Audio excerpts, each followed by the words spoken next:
आज जो किताब हम आपके लिए लेके आए हैं उसका नाम है गोदान। गोदान हिंदी साहित्य का सबसे विख्यात उपन्यास रहा है। यह यूं कहें कि सबसे विख्यात उपन्यासों में से एक रहा है। इसके लेखक हैं श्री मुंशी प्रेमचंद जी। मुंशी प्रेमचंद भारत के उन महान लेखकों में से थे जिन्होंने अपनी सशक्त लेखनी के माध्यम से सामाजिक कुरीतियों, रूढ़िवादियों एवं शोषणकर्ताओं पर कुठाराघात करके पाठकों को न केवल स्वस्थ मनोरंजन दिया बल्कि सामाजिक बुराइयों के दुष्परिणाम को उजागर करते हुए उन्हें जड़ से समाप्त करने का संदेश दिया। मुंशी प्रेमचंद की प्रत्येक पुस्तक वास्तव में समाज को एक नई राह, नई रोशनी देने वाली पुस्तक होती है। यदि पाठक भारतीय सामाजिक जीवन के उत्थान, गरिमा और आदर्शों का गहराई से अध्ययन करना चाहे तो मुंशी प्रेमचंद की पुस्तक उनके लिए पूर्ण सहयोगी सिद्ध होगी। प्रस्तुत पुस्तक गोदान उन्हीं उपन्यास सम्राट मुंशी प्रेमचंद की एक ऐसी ही अविस्मरणीय कृति है। उन्हीं कलम के जादूगर मुंशी प्रेमचंद की यह अमर कृति आज हम आपके समक्ष प्रस्तुत करना चाहेंगे। उम्मीद है कि आपको पसंद आएगा। अगर कोई त्रुटि हो जाए तो उसके लिए मैं माफी चाहूंगा। तो आइए सुनते हैं गोदान। भाग 1।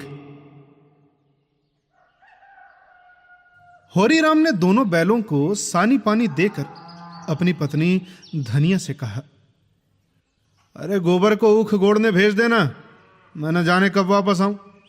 अच्छा जरा मेरी लाठी दे दे। धनिया के दोनों हाथ गोबर से भरे थे, उपले थाप कर आई थी। बोली, अरे कुछ रस पानी तो कर लो, ऐसी क्या आफत है।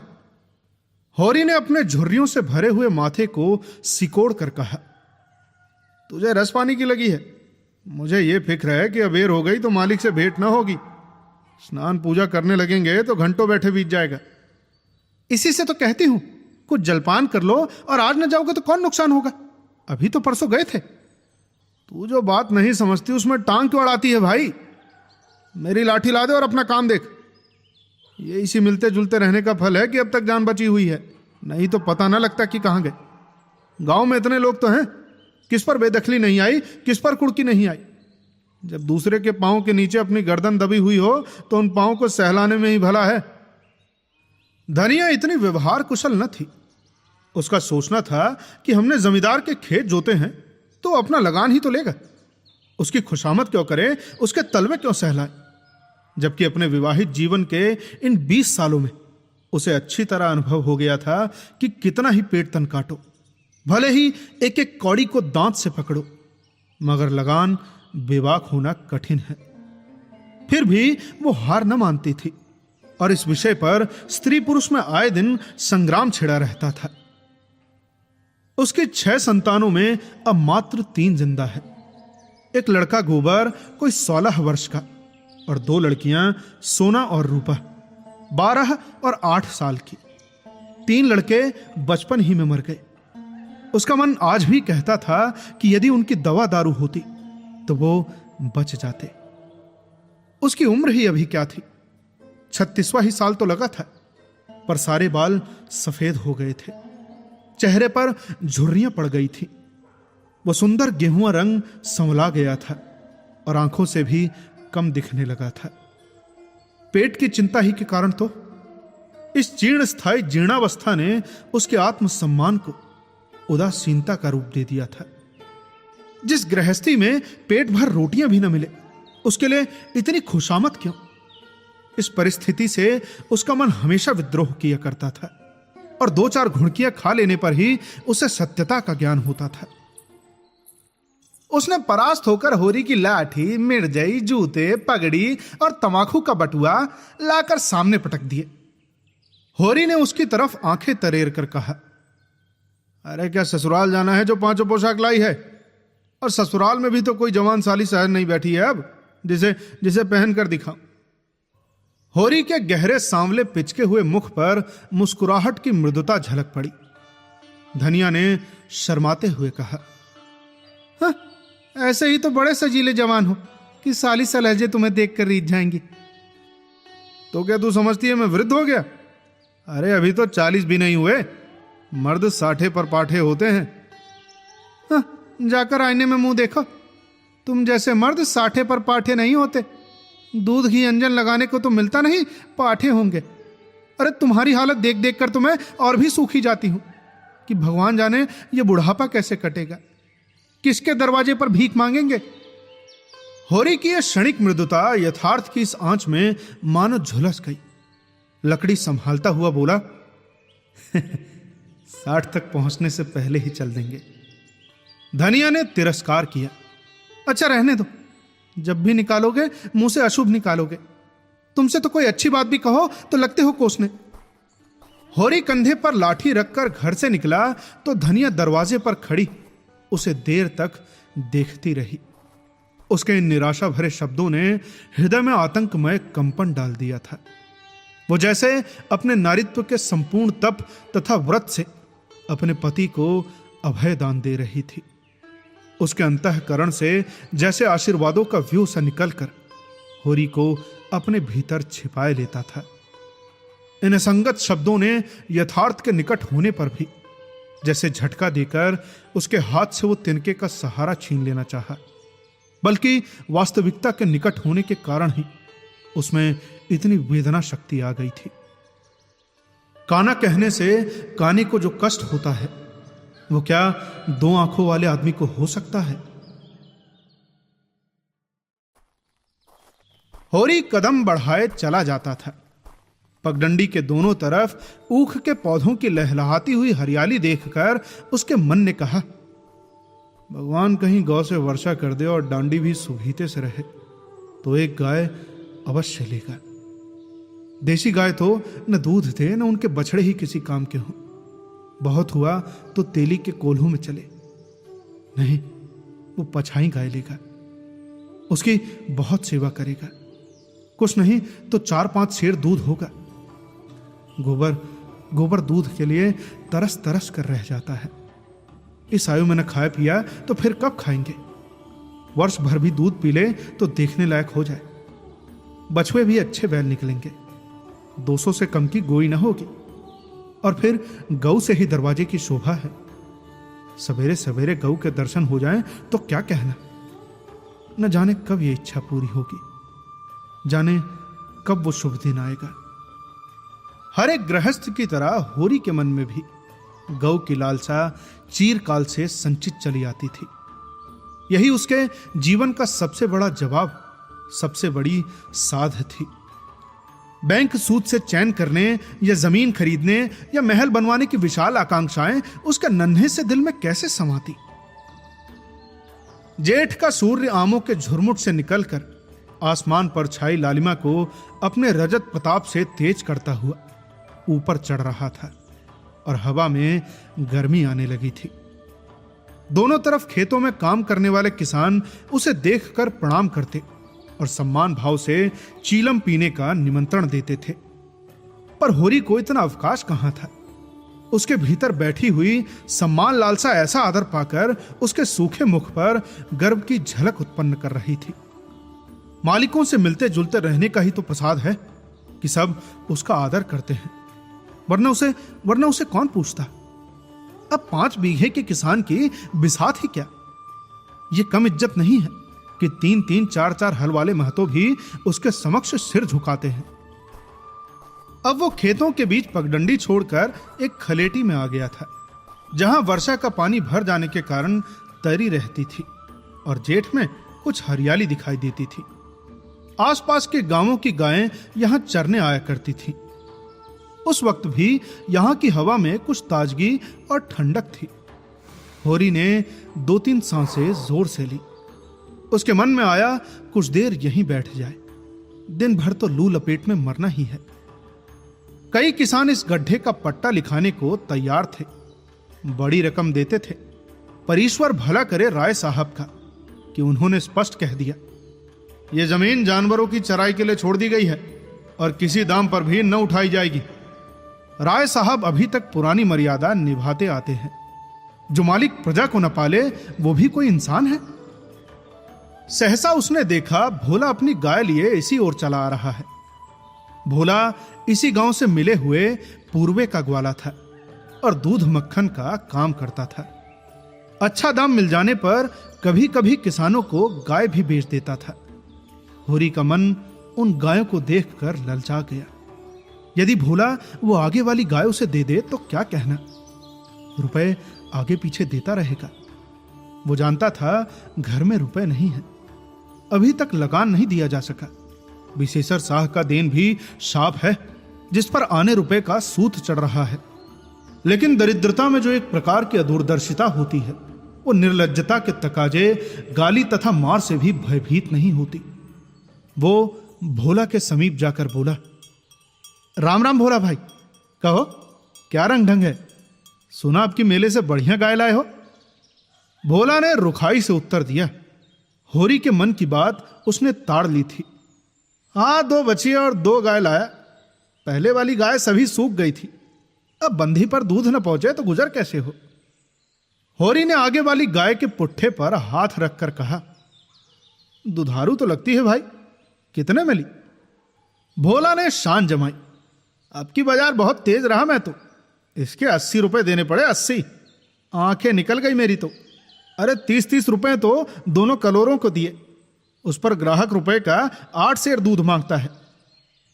अरे बहुत बड़ा कलेजा है तुम लोगों का भाई, लेकिन फिर लाए भी तो वो माल हो कि यहां 10-5 गांव में तो किसी की नहीं निकलेगी। भोला बोला, राय साहब इसके 100 रुपए देते थे, दोनों कलोरों के 50-50 रुपए, पर हमने न दिए। भगवान ने चाहा तो 100 रुपए इसी ब्यान पे पीट लूंगा। इसमें क्या शक है भाई, मालिक खा के लेंगे, नजराने में मिल जाए तो भले ले ले।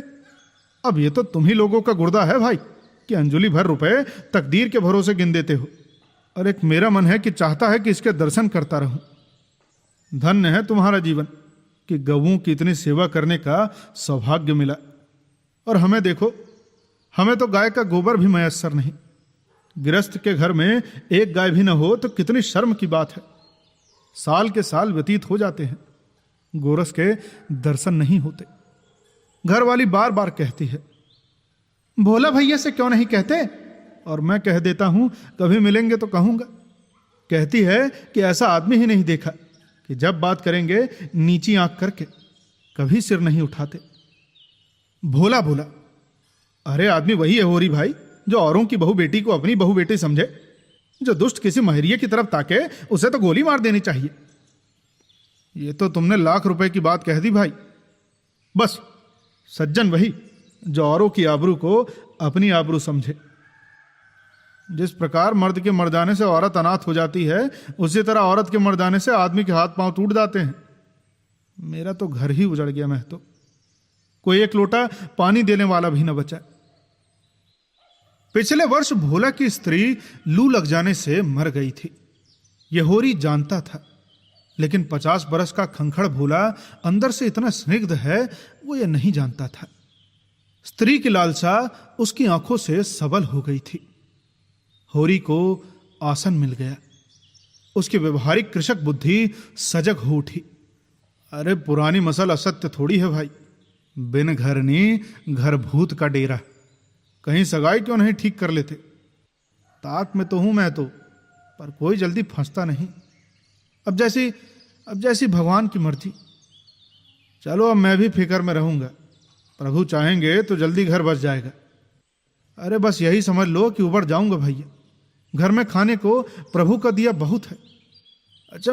अच्छा मेरी ससुराल में एक महरिया है, 3-4 वर्ष हुए उसका आदमी उसे छोड़कर कलकत्ते चला गया। बेचारी पिसाई करके जीवन बिता रही है। बाल बच्चा भी कोई नहीं, देखने सुनने में अच्छी है। बस तुम ये समझ लो कि लक्ष्मी है बस। भोला का सिकुड़ा हुआ चेहरा चिकना गया। आशा में कितना अमृत है। बोला, अरे अब तो तुम्हारा ही सहारा है। मैं तो छुट्टी हो तो चलो एक दिन देख आए। अरे बहुत उतावली करने से भी काम बिगड़ जाता है। अरे तो जब तुम्हारा मन हो तब चलो, उतावली काहे की। इस कबरी पर मन ललचाए हो तो ले लो। अरे नहीं, ये गाय मेरे मान की नहीं है दादा। मैं तुम्हें नुकसान नहीं पहुंचाना चाहता। जैसे इतने दिन बीते हैं वैसे और भी बीत जाएंगे। अरे तुम तो ऐसे बात करते हो रही जैसे हम तुम अलग हैं। अरे तुम गाय ले जाओ, दाम जो चाहे दे देना, 80 रुपए ही दे देना, जाओ। पर मेरे पास नगद नहीं है दादा, समझ लो। अरे तो तुमसे नगद रुपया मांगता कौन है भाई, होरी की छाती गज भर की हो गई। 80 रुपए में गाय महंगी न थी।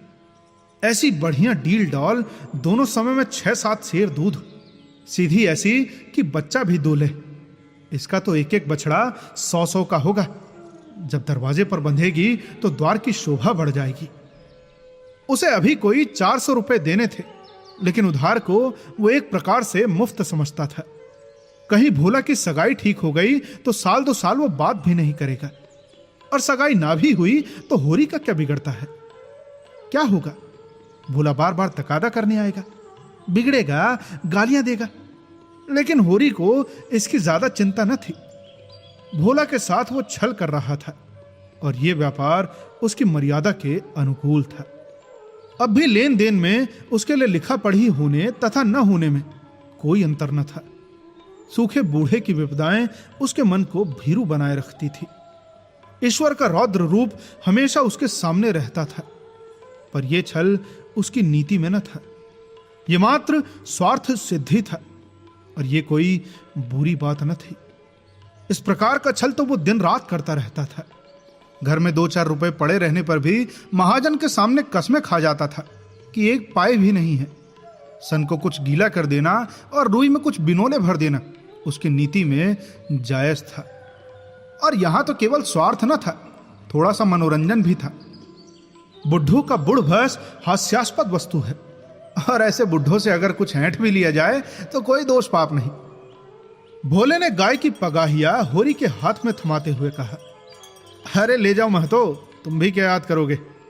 ब्याते ही 6 सेर दूध ले लेना। चलो मैं तुम्हारे घर तक पहुंचा दूं। शायद तुम्हें अजनबी समझकर रास्ते में कुछ परेशान करे।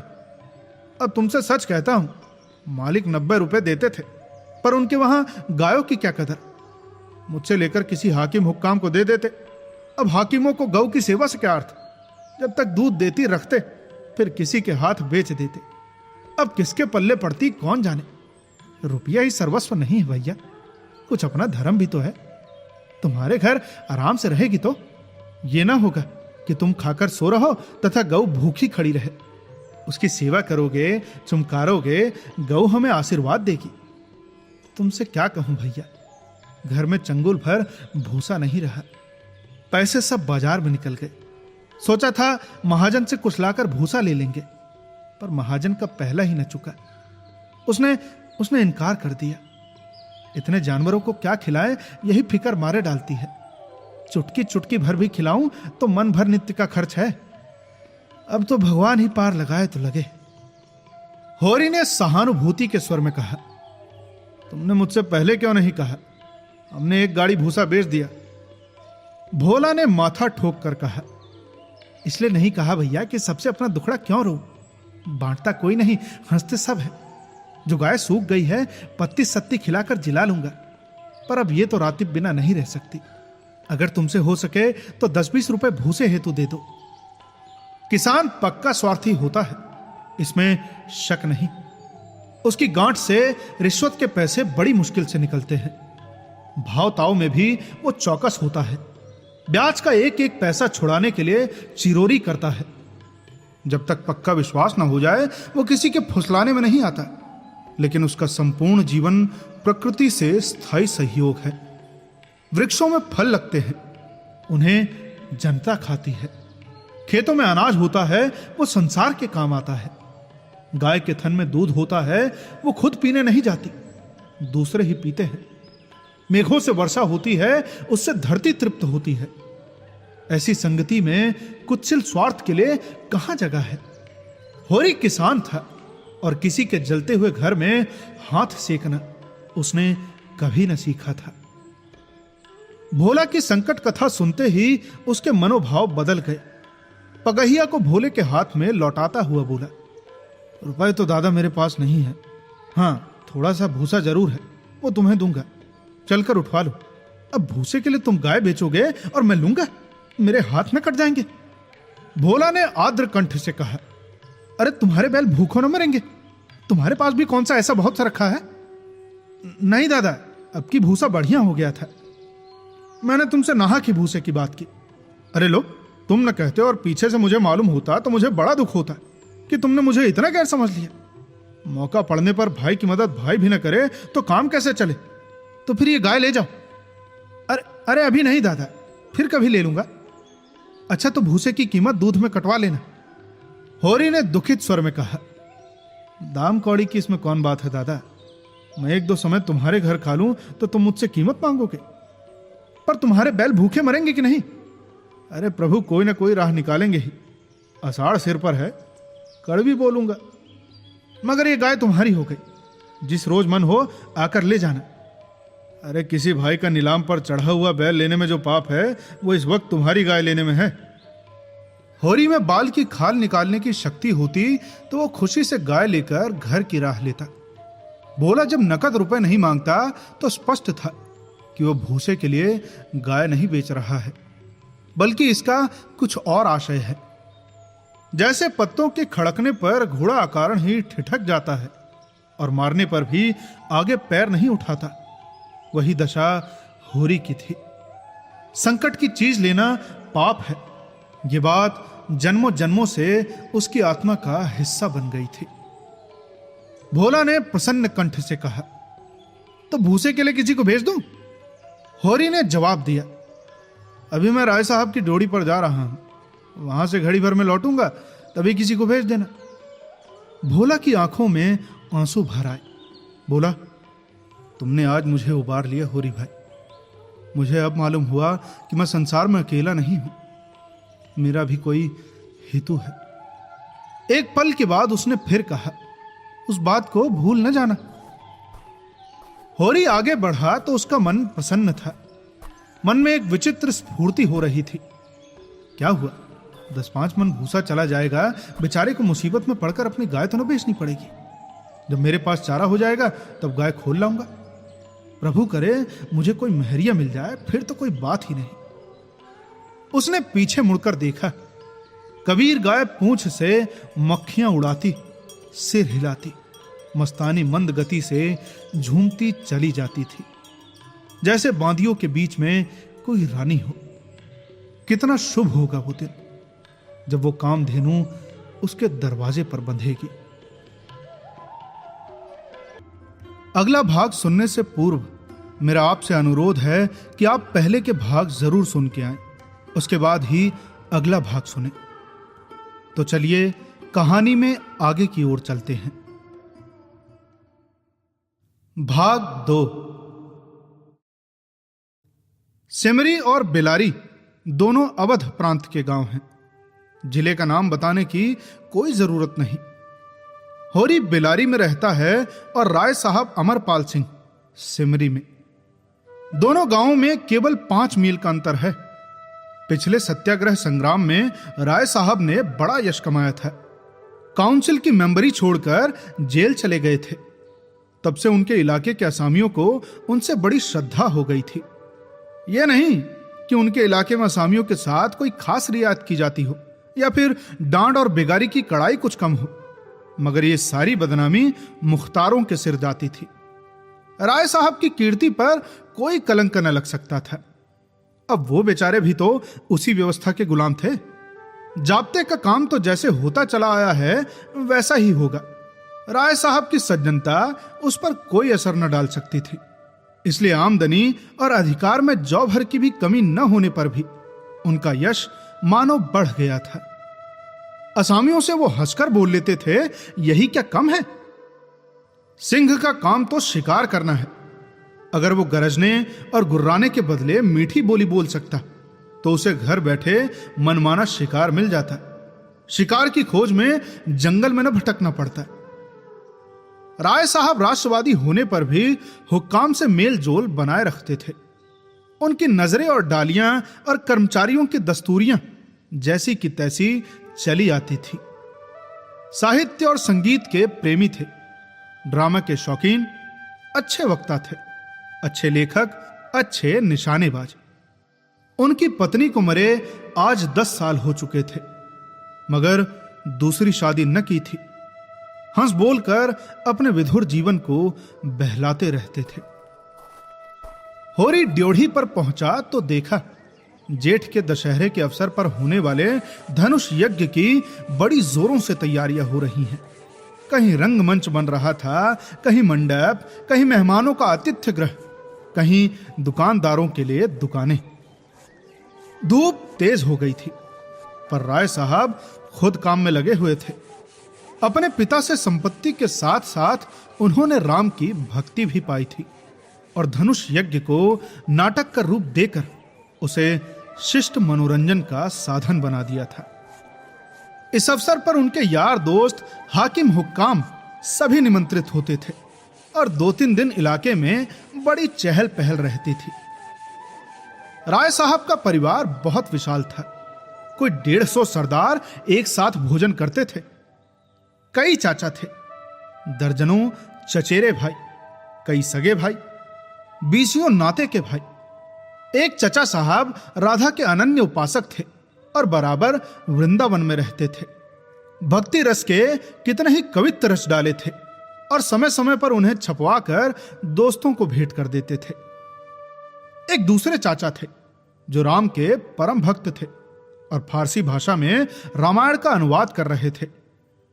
रियासत से सबके वजीफे बंधे हुए थे, किसी को कोई काम करने की जरूरत न थी। होरी मंडप में खड़ा सोच रहा था कि अपने आने की सूचना कैसे दे कि सहसा राय साहब उधर ही आ निकले और उसे देखते ही बोले, अरे तू आ गया होरी? अरे मैं तुझे ही बुलवाने वाला था। देख, अब कि तुझे राजा जनक का माली बनना पड़ेगा, समझ गया ना? अरे जिस वक्त श्री जानकी जी मंदिर में पूजा करने जाती हैं, उसी वक्त तू एक गुलदस्ता लिए खड़ा रहेगा और जानकी जी को भेंट करेगा। गलती न करना। और देख, असामियों से ताकीद करके ये कह देना कि सबके सब शगुन करने आए। अच्छा, मेरे साथ कोठी में आ, तुझसे कुछ बातें करनी है। वो आगे आगे कोठी की ओर चले, होरी पीछे पीछे चला। वहीं एक घने वृक्ष की छाया में एक कुर्सी पर बैठ गए और होरी को जमीन पर बैठने का इशारा करके बोले, समझ गया मैंने क्या कहा? कारकुन को तो जो करना है वो करेगा ही, लेकिन असामी जितने मन से असामी की बात सुनते हैं, कारकुन की नहीं सुनते। हमें इन्हीं 5-7 दिनों में 20,000 का प्रबंध करना है। कैसे होगा समझ में नहीं आता। तुम तो सोचते होगे कि मुस्तके के आदमी से मालिक क्यों अपना दुखड़ा ले बैठे। अरे होरी, किससे अपने मन की कहूं? न जाने क्यों तुम्हारे ऊपर विश्वास रहता है। इतना जानता हूं कि तुम मन में मुझ पर हंसोगे नहीं, और हंसो भी तो तुम्हारी हंसी मैं बर्दाश्त कर सकता हूं। नहीं सह सकता तो उनकी हंसी जो अपने बराबर के हैं, क्योंकि उनकी हंसी में ईर्ष्या, व्यंग और जलन है। और वे क्यों ना हंसेंगे? मैं भी तो उनकी दुर्दशा और विपत्ति और पतन पर हंसता हूं, दिल खोलकर, तालियां बजा बजा कर। संपत्ति और सहृदयता में बैर है। हम भी दान देते हैं, धर्म करते हैं, लेकिन जानते हो क्यों? केवल अपने बराबर वालों को नीचा दिखाने के लिए। हमारा दान और धर्म कोरा अहंकार है, विशुद्ध अहंकार। हम में से किसी पर डिग्री हो जाए, कुड़की आ जाए, बकाया मालगुजारी की इल्लत में हवालात हो जाए, किसी का जवान बेटा मर जाए, किसी की विधवा बहू निकल जाए, किसी के घर में आग लग जाए, कोई किसी वैश्या के हाथ उल्लू बन जाए या अपने असामियों के हाथों पिट जाए, तो उसके और सभी भाई उस पर हंसेंगे, बगले बजाएंगे, मानो सारे संसार की संपदा उन्हें मिल गई है। और फिर जब सामने मिलेंगे तो इतने प्रेम से जैसे हमारे पसीने की जगह खून बहाने को तैयार हैं। अरे और तो और हमारे चचेरे, फुफेरे, ममेरे और मौसेरे भाई जो इसी रियासत की बदौलत मौज उड़ा रहे हैं, कविता कर रहे हैं और जुए खेल रहे हैं, शराबें पी रहे हैं और साथ ही साथ अय्याशी कर रहे हैं, वो भी मुझसे जलते हैं। आज मर जाऊं तो घी के चराग जलाएं। मेरे दुख को दुख समझने वाला कोई नहीं। उनकी नजरों में मुझे दुखी होने का कोई अधिकार ही नहीं है। मैं अगर रोता हूं तो दुख की हंसी उड़ाता हूं। मैं अगर बीमार होता हूं तो मुझे सुख होता है। मैं अगर अपना ब्याह करके घर में कलह नहीं बढ़ाता तो यह मेरी नीच स्वार्थ पड़ता है, और अगर ब्याह कर लूं तो वो विलास सांधता होगी। अगर शराब नहीं पीता तो मेरी कंजूसी है। शराब पीने लगूं तो वो प्रजा करक तो होगा। अगर अय्याशी नहीं करता तो अरसिक हूं। अय्याशी करने लगूं तो फिर कहना ही क्या। इन लोगों ने मुझे भोग विलास में फंसाने के लिए कम चालें नहीं चली और अब तक चलते ही जाते हैं। उनकी यही इच्छा है कि मैं अंधा हो जाऊं और ये लोग मुझे लूट लें। और मेरा धर्म यह है कि सब कुछ देख कर भी कुछ न देखूं, सब कुछ जानकर भी गधा बना रहूं। राय साहब ने गाड़ी को आगे बढ़ाने के लिए 2 बीड़े पान खाए और होरी के मुंह की ओर ताकने लगे, जैसे कि उसके मनोभावों को पढ़ना चाहते हो। होरी ने साहस बटोर कर कहा, हम तो समझते थे कि ऐसी बातें हम ही लोगों में होती हैं, पर जान पड़ता है बड़े आदमियों में भी उनकी कमी नहीं है। राय साहब ने मुंह पान से भर कर कहा, अरे तुम हमें बड़ा आदमी समझते हो, हमारे नाम बड़े हैं पर दर्शन थोड़े। गरीबों में अगर ईर्ष्या या बैर है तो स्वार्थ के लिए या पेट के लिए। ऐसी ईर्ष्या और बैर को मैं सम्य समझता हूं, और हमारे मुंह की कोई रोटी छीन ले तो उसके गले में उंगली डालकर निकालना हमारा धर्म हो जाता है। अगर हम छोड़ दें तो देवता है, मगर बड़े आदमियों की ईर्ष्या और बैर केवल आनंद के लिए है। हम इतने बड़े आदमी हो गए हैं कि हमें नीचता और कुटिलता में ही निस्वार्थ और परम आनंद मिलता है। हम देवतापन के उस दर्जे पर पहुंच गए हैं जब हमें दूसरे के रोने पर हंसी आती है। इसे तुम छोटी साधना मत समझो। जब इतना बड़ा कुटुंब है तो कोई ना कोई तो हमेशा बीमार रहेगा ही, और बड़े आदमियों के रोग भी बड़े होते हैं। अब वो बड़ा आदमी ही क्या जिसे कोई छोटा रोग हो। मामूली ज्वर भी आ जाए तो हमें सरसाम की दवा दी जाती है, मामूली गूसी भी निकल जाए तो वो जहरबाद बन जाती है। अब छोटे सर्जन और मझौले सर्जन और बड़े सर्जन तार से बुलाए जा रहे हैं। मशीहुल मुल्क को लाने के लिए दिल्ली आदमी भेजा जा रहा है, विशाखाचार्य को लाने के लिए कलकत्ता। उधर देवालय में दुर्गा पाठ हो रहा है और ज्योतिषाचार्य कुंडली का विचार कर रहे हैं, और तंत्र के आचार अपने अनुष्ठान में लगे हुए हैं। राजा साहब को यमराज के मुंह से निकालने के लिए दौड़ लगी हुई है। वैद्य और डॉक्टर इस ताक में रहते हैं कि कब इनके सिर में दर्द हो और कब उनके घर में सोने की वर्षा हो। और ये रुपए तुमसे और तुम्हारे भाइयों से वसूल किए जाते हैं, वो भी भाले की नोक पर। मुझे तो यही आश्चर्य होता है कि क्यों तुम्हारी आहों का दवानल हमें भस्म नहीं कर डालता। मगर नहीं, आश्चर्य करने की कोई बात नहीं। भस्म होने में तो बहुत देर नहीं लगती, वेदना भी थोड़ी ही देर की होती है। हम तो जो अंगुल अंगुल और पोर पोर भस्म हो रहे हैं। उस हाहाकार से बचने के लिए हम पुलिस की, हुक्काम की, अदालत की, वकीलों की शरण लेते हैं और रूपवती स्त्री की भांति सभी के हाथों का खिलौना बनते हैं। दुनिया समझती है हम बड़े सुखी हैं। हमारे पास इलाके, महल, सवारियां, नौकर चाकर, कैद, वर्षाएं क्या नहीं है। लेकिन जिसकी आत्मा में बल नहीं, अभिमान नहीं, वो और चाहे कुछ हो, आदमी नहीं है। जिसे दुश्मन के भय के मारे रात को नींद ना आती हो, जिसके दुख पर सब हंसे और रोने वाला कोई ना हो। अरे जिसकी चोटी दूसरे के पैरों के नीचे दबी हो, जो भोग विलास के नशे में अपने को बिल्कुल भूल गया हो, जो हुक्काम के तलवे चाटता हो और अपने अधीनों का खून चूसता हो, मैं उसे सुखी नहीं कहता। वो तो संसार का सबसे अभागा प्राणी है। अब साहब शिकार खेलने आए या दौरे पर, मेरा कर्तव्य है कि उनकी दुम के पीछे लगा रहूं। उनकी भौहों पर शिकन पड़ी और हमारे प्राण सूखे। उन्हें प्रसन्न करने के लिए हम क्या नहीं करते। मगर वो पचड़ा सुनाने लगूं तो शायद तुम्हें विश्वास ना आए। अब डालियों और रिश्वतों तक तो खैर गनीमत है, हम सिजदे करने को भी तैयार रहते हैं। मुफ्तखोरी ने हमें अपंग कर दिया है। हमें अपने पुरुषार्थ पर लेश मात्र भी विश्वास नहीं। केवल अफसरों के सामने दुम हिला हिला कर किसी तरह उनके कृपा पात्र बने रहना और उनकी सहायता से अपने प्रजा पर आतंक जमाना ही हमारा उद्यम है। पिछले लघुओं की खुशामदों ने हमें इतना अभिमानी और तुनक मिजाज बना दिया है कि हमें शील, विनय और सेवा का लोप हो गया है। मैं तो कभी कभी सोचता हूँ कि अगर सरकार हमारे इलाके छीन कर हमें अपने रोजी के लिए मेहनत करना सिखा दे तो हमारे साथ महान उपकार करे। और ये तो निश्चय है कि अब सरकार भी हमारी रक्षा न करेगी। अब हमसे उसका कोई स्वार्थ नहीं निकलता। लक्षण कह रहे हैं कि बहुत जल्द हमारे वर्ग की हस्ती मिट जाने वाली है। मैं तो बस उस दिन का स्वागत करने को तैयार बैठा हूं।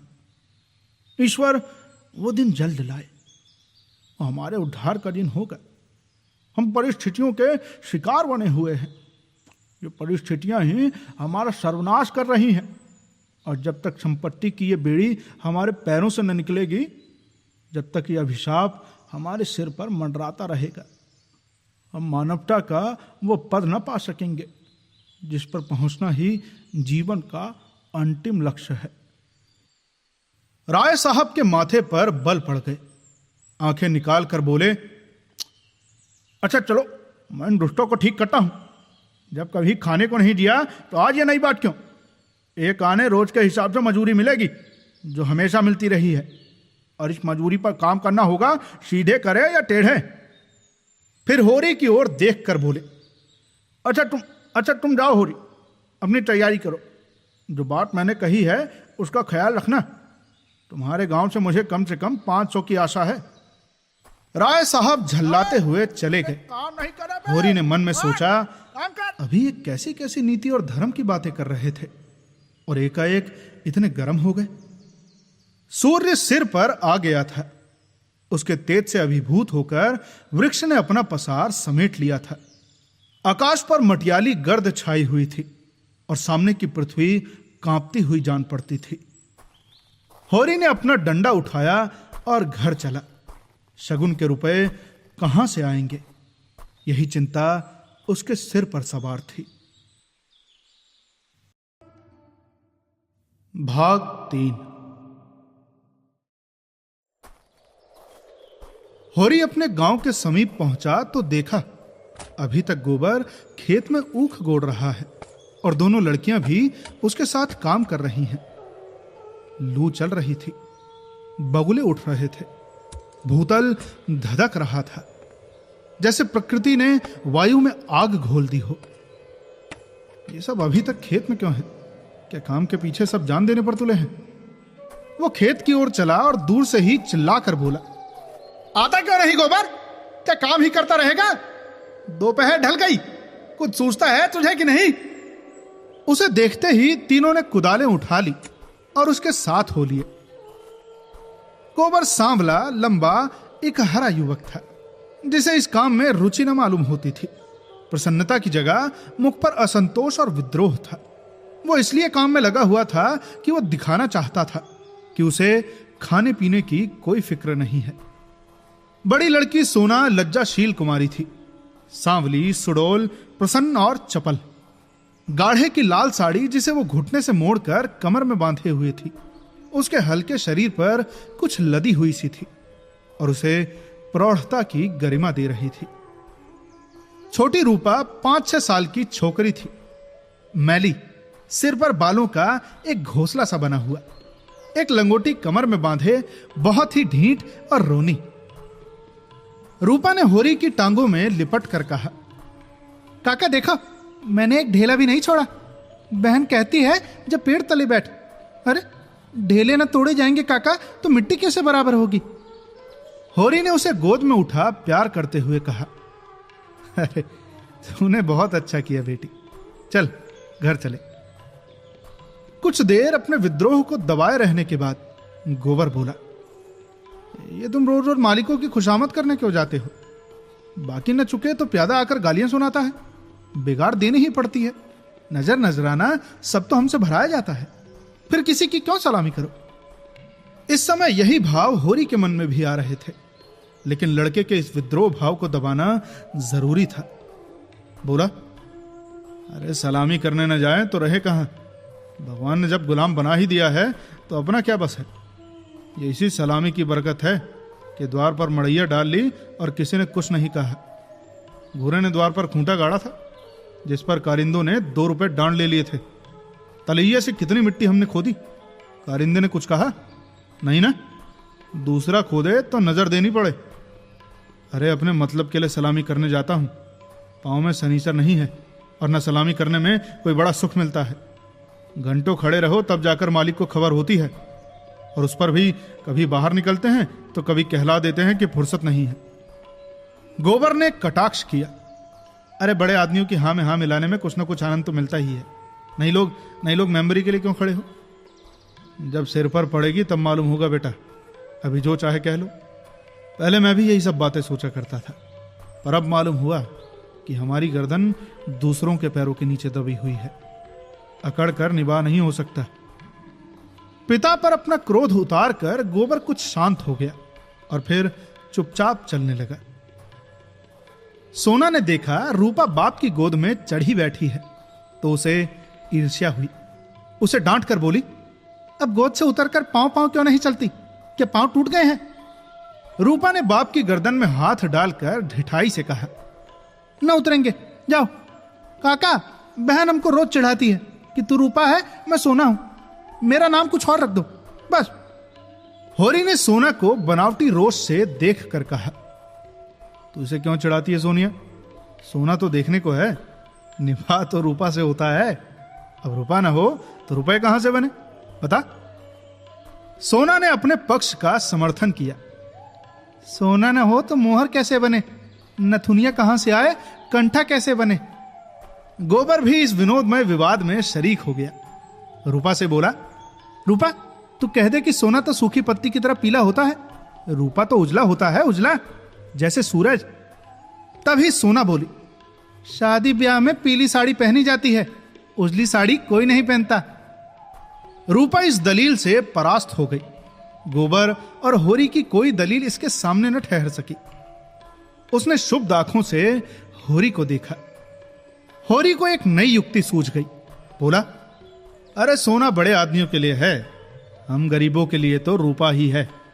जैसे जौ को राजा कहते हैं, गेहूं को चमार, इसलिए ना कि गेहूं बड़े आदमी खाते हैं जो हम लोग खाते हैं। सोना के पास इस सबल युक्ति का कोई जवाब न था। परास्त होकर बोली, तुम सब जने एक और हो गए, नहीं तो रुपया को रुलाकर छोड़ती। हाँ। रूपा ने उंगली मटका कर कहा, ए राम, सोना चमार, ए राम, ए सोना चमार। इस विजय का उसे इतना आनंद हुआ कि बाप की गोद में रह न सकी। जमीन पर कूद पड़ी और उछल उछल कर यही रट लगाने लगी, रूपा राजा सोना चमार, रूपा राजा सोना चमार। ये लोग घर पहुंचे तो धनिया द्वार पर खड़ी इनकी बाट जो रही थी। रुष्ट होकर बोली, आज इतनी देर क्यों की गोबर? कोई काम के पीछे प्राण थोड़ी दे देता है। फिर पति से गर्म होकर कहा, तुम भी वहां से कमाई करके लौटे तो खेत में पहुंच गए, खेत कहीं भागा जाता था। द्वार पर कुआं था। होरी और गोबर ने एक एक कलसा पानी सिर पर उंडेला, रूपा को नहलाया और फिर भोजन करने गए। जौ की रोटियां थी, पर गेहूं जैसी सफेद और चिकनी। अरहर की दाल थी जिसमें कच्चे आम पड़े हुए थे। रूपा बाप की थाली में खाने बैठी। सोना ने उसे ईर्ष्या भरी आंखों से देखा, मानो कह रही थी, वाह रे दुलार। धनिया ने पूछा, मालिक से क्या बातचीत हुई? होरी ने लोटा भर पानी चढ़ाते हुए कहा, यही तहसील वसूल की बात थी, और क्या। हम लोग समझते हैं कि बड़े आदमी बहुत सुखी होंगे, लेकिन सच पूछो तो वो हमसे भी ज्यादा दुखी हैं। हमें तो पेट की ही चिंता है, उन्हें तो हजारों चिंताएं घेरे रहती हैं। राय साहब ने और क्या क्या कहा था वो कुछ होरी को याद न था। उस सारे कथन का खुलासा मात्र उसके स्मरण में चिपका हुआ रह गया था। गोबर ने व्यंग किया, तो फिर अपना इलाका हमें क्यों नहीं दे देते? हम अपने खेत, बैल, हल, कुदाल सब उन्हें देने को तैयार हैं, करेंगे बदला। ये सब धूर्तता है, नीरी मोट मर्दी। जिसे दुख होता है वो दर्जनों मोटर नहीं रखता, महलों में नहीं रहता, हलवा पूरी नहीं खाता और ना नाच रंग में लिप्त रहता है। मजे से राज का सुख भोग रहे हैं और कहते हैं कि उस पर दुखी हैं। होरी ने झुंझला कर कहा, अब तुमसे बहस कौन करे भाई? जजात किसी से छोड़ी जाती है कि वो छोड़ देंगे? हम ही को खेती से क्या मिलता है? एक आने नफरी की मजूरी भी तो नहीं पड़ती। जो 10 रुपए महीने का भी नौकर है वो भी हमसे अच्छा खाता पहनता है, लेकिन खेतों को छोड़ा तो नहीं जाता। खेती छोड़ दें तो और करे क्या? नौकरी कहीं मिलती है? फिर मर्दाद भी तो पालना ही पड़ता है। अब खेती में जो मर्दाद है वो नौकरी में तो नहीं है। इसी तरह जमींदारों का हाल भी समझ लो, उनकी जान को भी तो सैकड़ों रोग लगे हुए हैं। हाकिमों को रसद पहुंचाओ, उनकी सलामी करो, अमलों को खुश रखो। तारीख पर माल गुजारी न चुका दें तो हवालात हो जाए, कुड़की आ जाए। अरे हमें तो कोई हवालात नहीं ले जाता, बस 2-4 गालियां घुड़कियां ही तो मिलकर रह जाती हैं। गोबर ने प्रतिवाद किया, अरे ये सब कहने की बातें हैं, हम लोग दाने दाने का मोहताज हैं, देह पर साबित कपड़े नहीं हैं, चोटी का पसीना एड़ी तक आता है तब भी गुजर नहीं होता। उन्हें क्या, मजे से गद्दी मसनद लगाए बैठे हैं, सैकड़ों नौकर चाकर हैं, हजारों आदमियों पर हुकूमत है, रुपए न जमा होते हों पर सुख तो सभी तरह का भोगते हैं। धन लेकर आदमी और करता ही क्या है? तो तुम्हारी समझ में हम और वो बराबर हैं? भगवान ने तो सबको बराबर ही बनाया है। ये बात नहीं है बेटा, छोटे बड़े भगवान के घर से बनकर आते हैं, संपत्ति बड़ी तपस्या से मिलती है। उन्होंने पूर्व जन्म में जैसे कर्म किए हैं उनका आनंद भोग रहे हैं। हमने कुछ नहीं सींचा तो भोगे क्या? ये सब मन को समझाने की बातें हैं। भगवान सबको बराबर बनाते हैं। यहां जिसके हाथ में लाठी है वो गरीबों को कुचलकर बड़ा आदमी बन जाता है। अरे ये तुम्हारा भ्रम है। मालिक आज भी 4 घंटे रोज भगवान का भजन करते हैं। तो किसके बल पर यह भजन भाव और दान धर्म होता है? अपने बल पर नहीं, किसानों के बल पर और मजदूरों के बल पर। यह पाप का धन पचे कैसे, इसलिए दान धर्म करना पड़ता है। भगवान का भजन भी इसीलिए होता है। भूखे नंगे रहकर भगवान का भजन करें तो हम भी देखें। हमें कोई दोनों जून खाने को दे तो हम 8 पहर भगवान का ही जाप करते रहे। एक दिन खेत में ऊख गोड़ना पड़े तो सारी भक्ति भूल जाएं। होरी ने हार कर कहा, अब तुम्हारे मुंह कौन लगे भाई, तुम तो भगवान की लीला में भी टांग अड़ाते हो। तीसरे पहर गोबर कुदाल लेकर चला तो होरी ने कहा, जरा ठहर गोबर, मैं भी चलता हूं। अच्छा, तब तक थोड़ा सा भूसा निकाल कर रख दो, मैंने भोला को देने को कहा है, बेचारा आजकल बहुत तंग है। गोबर ने अवज्ञा भरी आंखों से देखकर कहा, हमारे पास बेचने को भूसा नहीं है। अरे बेचता नहीं हूं भाई, यूं ही दे रहा हूं। वो संकट में है, उसकी मदद तो करनी ही पड़ेगी। हमें तो उन्होंने कभी एक गाय नहीं दे दी। दे तो रहा था पर हमने ली ही नहीं। धनिया मटक कर बोली, गाय नहीं भी दे रहा था, इन्हें गाय दे देगा? आंख में अंजन लगाने को कभी चुल्लू भर दूध तो भेजा नहीं, गाय दे देगा? होरी ने कसम खाई, अरे नहीं, जवानी कसम, अपने पछाई गाय दे रहे थे। हाथ तंग है बेचारे का, भूसा चारा नहीं रख सके, अब एक गाय बेचकर भूसा लेना चाहते हैं। मैंने सोचा संकट में पड़े आदमी की क्या गाय लूं, थोड़ा सा भूसा दिए देता हूं, कुछ रुपए हाथ आ जाएंगे तो गाय ले लूंगा, थोड़ा थोड़ा करके चुका दूंगा। 80 रुपए की है, मगर ऐसी कि आदमी देखता रहे। गोबर ने आड़े हाथों लिया, तुम्हारा यही धर्मात्मापन तो तुम्हारी दुर्गत कर रहा है। साफ साफ तो बात है, 80 रुपए की गाय है, हमसे 20 रुपए का भूसा ले ले और गाय हमें दे दे, 60 रुपए रह जाएंगे, वो हम धीरे धीरे दे देंगे। होरी रहस्यमय ढंग से मुस्कुराया और बोला, अरे मैंने ऐसी चाल सोची है कि गाय सेंत मेत में हाथ आ जाए। कहीं भोला की सगाई ठीक करनी है, बस 2-4 मन भूसा तो खाली अपना रंग जमाने को देता हूं। गोबर ने तिरस्कार किया, तो अब तुम सबकी सगाई ठीक करते फिरोगे? धनिया ने तीखी आंखों से देखा, अब यही एक उद्यम तो रह गया है, नहीं देना है हमें भूसा किसी को। यहां भोला भोली किसी का कर्ज नहीं खाया है। होरी ने अपनी सफाई दी, अरे अगर मेरे जतन से किसी का घर बच जाए तो इसमें कौन सी बुराई है भाई। गोबर ने चीलम उठाई और आग लेने चला गया। उसे यह झमेला बिल्कुल नहीं भाता था। धनिया ने सिर हिलाकर कहा, जो उनका घर बसाएगा वो 80 रुपए की गाय लेकर चुप ना होगा, एक थैली गिनवाएगा, एक थैली। होरी ने पुचारा दिया, अरे ये मैं जानता हूं, लेकिन उनकी भलमानसी भी तो देखो। मुझसे जब मिलता है तेरा बखान ही करता है, कहता है ऐसी लक्ष्मी है, ऐसी सलीकेदार है। धनिया के मुख पर स्निग्धता झलक पड़ी, मन भाए मुड़िया हिलाए वाले भाव से बोली, अरे मैं उनके बखान की भूखी नहीं हूं, अपना बखान अपने पास धरे रहे। होरी ने स्नेह भरी मुस्कान के साथ कहा, मैंने तो कह दिया भैया, वो नाक पर मक्खी भी नहीं बैठने देती, गालियों से बात करती है, लेकिन वो यही कहे जाए कि वो औरत नहीं लक्ष्मी है, लक्ष्मी। बात यह है कि उसकी घरवाली जबान की बड़ी तेज थी, बेचारा उसके डर के मारे भागा भागा फिरता था। कहता था जिस दिन तुम्हारी घरवाली का मुंह सवेरे देख लेता हूं उस दिन कुछ ना कुछ जरूर हाथ लगता है। तो मैंने कहा, भाई तुम्हारे हाथ लगता होगा, यहां तो रोज देखते हैं, कभी पैसे से भेंट नहीं होती। तुम्हारे भागी खोटे हैं तो मैं क्या करूं? अच्छा तो सुनो, तो लगा अपने घरवाली की बुराई करने। भिखारी को भीख तक नहीं देती थी, झाड़ू लेकर मारने दौड़ती थी। लालचीन ऐसी थी कि नमक तक दूसरे के घर से मांग लेती थी। अब मरने पर किसी की क्या बुराई करूं, मुझे देखकर जल उठती थी। अच्छा मेरी तो सुन, भोला बड़ा गमखोर था कि उसके साथ निबाह कर दिया। दूसरा होता तो जहर खाकर मर जाता। मुझसे तो 10 साल बड़े होंगे भोला, पर राम राम पहले ही करते हैं। अच्छा तो क्या कहते थे कि जिस दिन तुम्हारी घरवाली का मुंह देख लेता हूं तो क्या होता है? अरे कहता है कि उस दिन भगवान कहीं ना कहीं से कुछ भेज देते हैं। बहुएं भी तो वैसी ही चटोरी नाई हैं। अब की सबों ने 2 रुपए के खरबूज उधार ही खा डाले।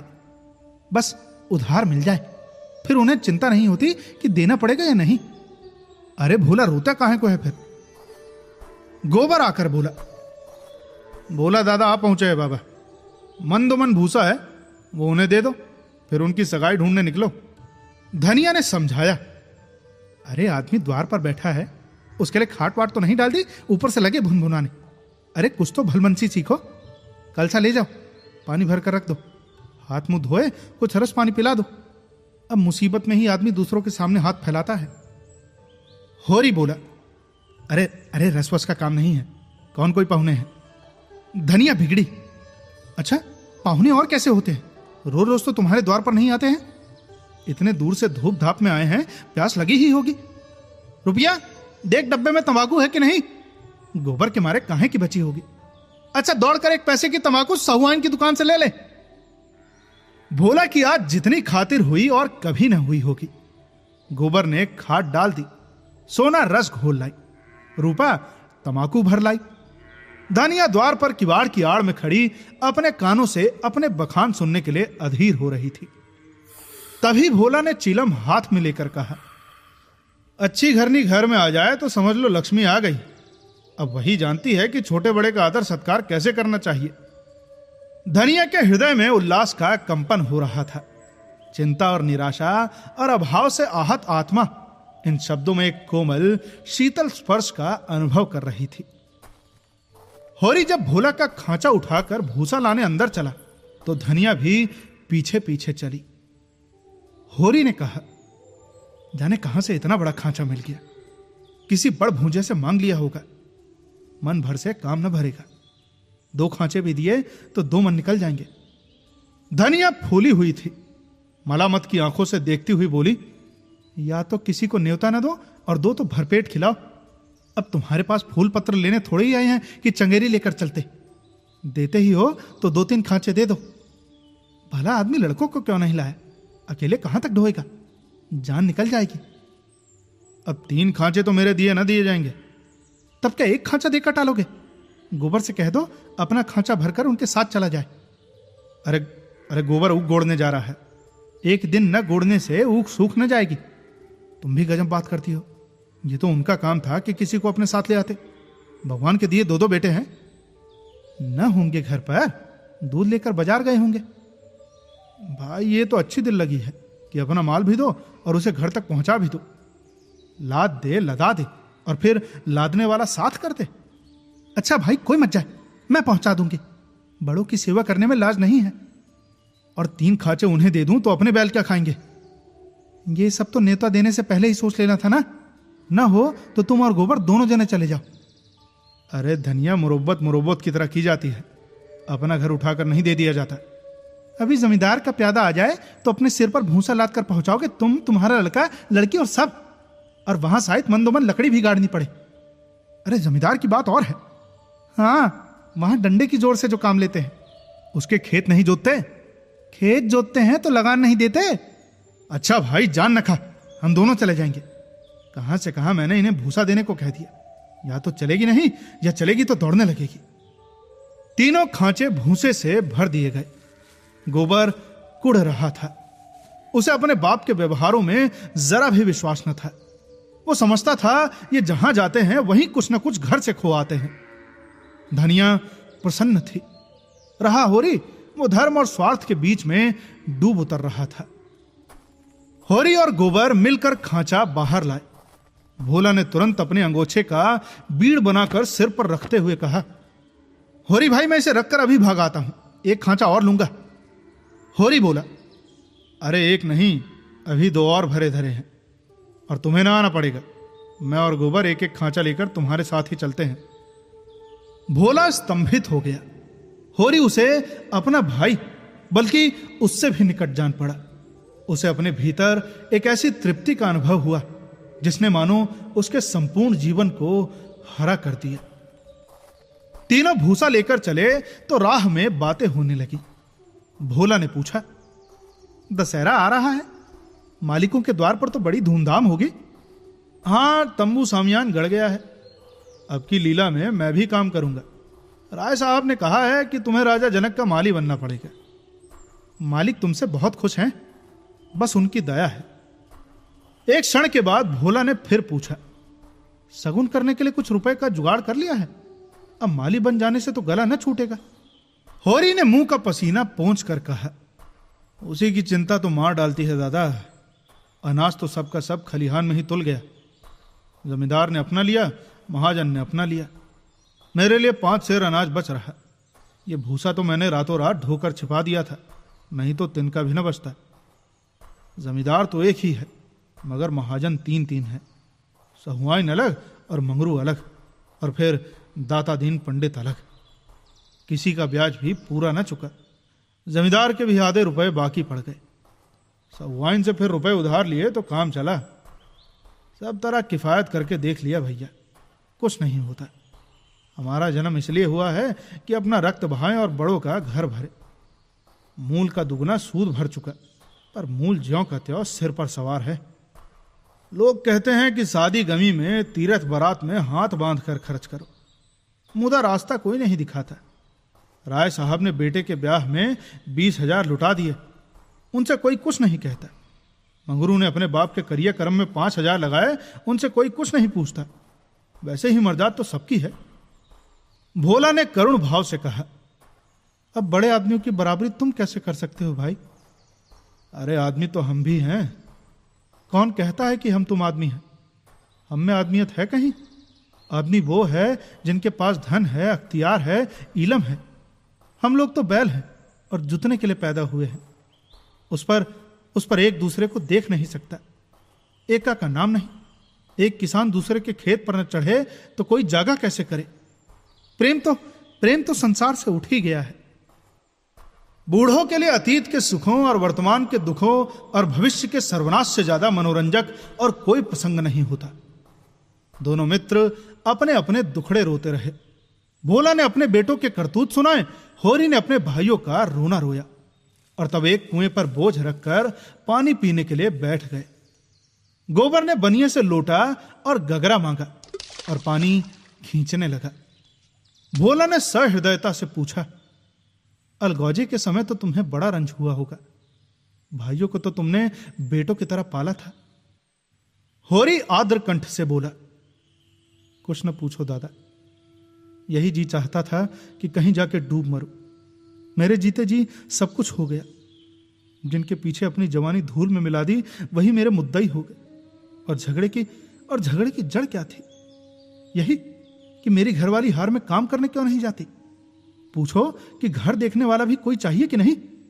लेना देना, धरना उठाना, संभालना सहेजना, ये कौन करे? फिर वो घर बैठी तो नहीं रहती थी। झाड़ू बुहारू, रसोई, चौका बर्तन, लड़कों की देखभाल, ये कोई थोड़ा काम है? शोभा की औरत घर संभाल लेती कि हीरा की औरत में यह सलीका था? जब से अलगौजी हुई है, दोनों घरों में 1 जून रोटी पकती है। नहीं सबको दिन में 4 बार भूख लगती थी। अब खाए 4 दफे तो देखूं। इस मालिकपन में गोबर की मां की जो दुर्गत हुई है वो मैं ही जानता हूं। बेचारी देवरानियों के फटे पुराने कपड़े पहनकर दिन काटती थी। अपने खुद भूखी सो रही होगी, लेकिन बहुओं के जलपान तक का ध्यान रखती थी। अपने देह गहने का नाम कच्चा धागा भी न था। देवरानियों के लिए 2-2, 4-4 गहने बनवा दिए। सोने के न सही, चांदी के तो हैं। बस जलन यही थी कि ये मालिक क्यों है। बहुत अच्छा हुआ कि अलग हो गए। मेरे सिर से तो भला टली। भोला ने एक लोटा पानी चढ़ाकर कहा, यही हाल हर घर का है भैया। भाइयों की बात ही क्या, यहां तो लड़कों से भी नहीं पटती। और पटती इसलिए नहीं कि मैं किसी की कुचाल देखकर मुंह नहीं बंद कर सकता। तुम जुआ खेलोगे, चरस पियोगे, गांजे के दम लगाओगे, मगर आए किसके घर से? खर्च करना चाहते हो तो कमाओ, मगर कमाई तो किसी से ना होगी। खर्च दिल खोलकर करेंगे। जेठा कामता सौदा लेकर बाजार जाएगा तो आधे पैसे गायब, पूछो तो कोई जवाब नहीं। छोटा जंगी है, वो संगत के पीछे मतवाला रहता है। सांझ हुई और ढोल मंजीरा लेकर बैठ गए।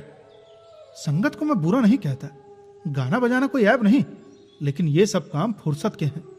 ये नहीं कि घर का तो कोई काम ना करो, आठों पहर उसी धुन में पड़े रहो। जाती है मेरे सिर, सानी पानी मैं करूं, गाय भैंस मैं दूहूं, दूध लेकर बाजार मैं जाऊं। ये गृहस्थी जी का जंजाल है, सोने की हंसिया, जिसे न उगलते बनता है न निगलते। लड़की है जुनिया, वो भी नसीब की खोटी। तुम तो उसकी सगाई में आए थे, कितना अच्छा घर बार था। उसका आदमी बंबई में दूध की दुकान करता था। उन दिनों वहां हिंदू मुसलमानों में दंगा हुआ तो किसी ने उसके पेट में छुरा भोंक दिया, घर ही चौपट हो गया। वहां अब उसका निवाह नहीं। जाकर लिवा लाया कि दूसरी सगाई कर दूंगा, मगर वो राजी ही नहीं होती। और दोनों भावजे हैं कि रात दिन उसे जलाती रहती हैं। घर में महाभारत मचा रहता है। बेचारी विपत की मारी यहां आई तो यहां भी चैन नहीं। इन्हीं दुखड़ों में रास्ता कट गया। भोला का पुरवा था तो छोटा, मगर बहुत गुलजार। अधिकतर अहिर ही बसते थे और किसानों के देखते इनकी दशा बहुत बुरी न थी। भोला गांव का मुखिया था। द्वार पर बड़ी सी चरनी थी, जिस पर 10-12 गाय भैंसे खड़ी सानी खा रही थी। उसारे में एक बड़ा सा तख्त पड़ा था, जो शायद 10 आदमियों से भी न उठता। किसी खूंटी पर ढोलक लटक रही थी, किसी पर मजीरा। एक ताक में कोई पुस्तक बस्ते में बंधी रखी हुई थी, जो शायद रामायण हो। दोनों बहुएं सामने बैठी गोबर पाथ रही थी और झुनिया चौखट पर खड़ी थी। उसकी आंखें लाल थी और नाक के सिरे पर भी सुर्खी थी। मालूम होता था अभी रोकर उठी है। उसके मांसल स्वस्थ सुगठित अंगों में मानो यौवन लहरें मार रहा था। मुंह बड़ा और गोल था, कपोल फूले हुए, आंखें छोटी और भीतर धंसी हुई। माथा पतला पर वक्ष का उभार और गात का वो गुदगुदापन आंखों को खींचता था। उस पर छपी हुई गुलाबी साड़ी उसे और भी शोभा प्रदान कर रही थी। भोला को देखते ही उसने लपक कर उनके सिर से खांचा उतरवाया। भोला ने गोबर और होरी के खांचे उतरवाए और झुनिया से बोले, पहले एक चीलम भर ला, फिर थोड़ा सा रस बना ले। पानी ना हो तो गगरा ला, मैं खींच दूं। होरी महतो को पहचानती है ना? फिर होरी से बोला, घरनी के बिना घर नहीं रहता भैया। पुरानी कहावत है, नाटन खेती बहुरियन घर। नाटे बैल क्या खेती करेंगे और बहुएं क्या घर संभालेंगी। जब से इनकी मां मरी है, जैसे घर की बरकत ही उठ गई। बहुएं आटा पांथ लेती हैं, पर गृहस्थी चलाना क्या जाने। हां, मुंह चलाना खूब जानती है। लौंडे कहीं फड़ पर जमे होंगे, सब के सब आलसी हैं, कामचोर। जब तक जीता हूं इनके पीछे मरता हूं। मर जाऊंगा तो आप सिर पर हाथ रखकर रोएंगे। लड़की भी वैसी ही, छोटा सा उड़ाना भी करेगी तो भुन भुना कर। मैं तो सह लेता हूं, खसम थोड़ी ही सहेगा। झुनिया एक हाथ में भरी हुई चीलम, दूसरे में रस का लोटा लिए बड़ी फुर्ती से आ पहुंची। फिर रस्सी और कलसा लेकर पानी भरने चली। गोबर ने उसके हाथ से कलसा लेने के लिए हाथ बढ़ाकर झेंपते हुए कहा, अरे तुम रहने दो, मैं भर लेता हूं। झुनिया ने कलसा न दिया। कुएं के जगत पर जाकर मुस्कुराती हुई बोली, तुम हमारे मेहमान हो, कहोगे एक लोटा पानी भी किसी ने न दिया। अरे मेहमान कहां से हो गया, तुम्हारा पड़ोसी ही तो हूं। पड़ोसी साल भर में एक बार भी सूरत न दिखाए तो मेहमान ही है। अब रोज रोज आने से मर्दात भी तो नहीं रहती। झुनिया हंसकर तिरछी नजरों से देखती हुई बोली, वही मर्दात तो दे रही हूं। महीने में एक बार आओगे, ठंडा पानी दूंगी। 15वें दिन आओगे, चीलम पाओगे। 7वें दिन आओगे तो खाली बैठने को माची दूंगी। और रोज रोज आओगे तो कुछ न पाओगे। अरे दर्शन तो दोगी, दर्शन के लिए पूजा करनी पड़ेगी। ये कहते कहते जैसे उसे कोई भूली हुई बात याद आ गई। उसका मुंह उदास हो गया। वो विधवा है। उसके नारीत्व के द्वार पर पहले उसका पति रक्षक बना बैठा रहता था। वो निश्चिंत थी। अब उस द्वार पर कोई रक्षक न था, इसलिए वो उस द्वार को सदैव बंद रखती है। कभी कभी घर के सूनेपन से उकताकर वो द्वार खोलती है, पर किसी को आते देखकर भयभीत होकर दोनों पट भेड़ लेती है। गोबर ने कलसा भरकर निकाला, सबों ने रस पिया और एक चिलम तंबाकू, और फिर पीकर लौटे। भोला ने कहा, कल तुम आकर गाय ले जाना गोबर, इस बखत तो सानी खा रही है। गोबर की आंखें उसी गाय पर लगी हुई थी और मन ही मन वो मुग्ध हुआ जाता था। गाय इतनी सुंदर और सुडौल है, इसकी उसने कल्पना भी न की थी। होरी ने लोभ को रोक कर कहा, अरे मंगवा लूंगा, जल्दी क्या है? अरे तुम्हें जल्दी ना हो, हमें तो जल्दी है। उसे द्वार पर देखकर तुम्हें वो बात याद रहेगी। अरे उसकी तो मुझे बड़ी फिक्र है दादा, तो कल गोबर को भेज देना। दोनों ने अपने अपने खांचे सिर पर रखे और आगे बढ़े। दोनों इतने प्रसन्न थे मानो ब्याह करके लौटे हों। होरी को तो अपने चिर संचित अभिलाषा के पूरे होने का हर्ष था, और वो भी बिना पैसे के। और गोबर को इससे भी बहुमूल्य वस्तु मिल गई थी। उसके मन में अभिलाषा जाग उठी थी। अवसर पाकर उसने पीछे की ओर देखा। जुनिया द्वार पर खड़ी थी, मत्त आशा की भांति अधीर, चंचल।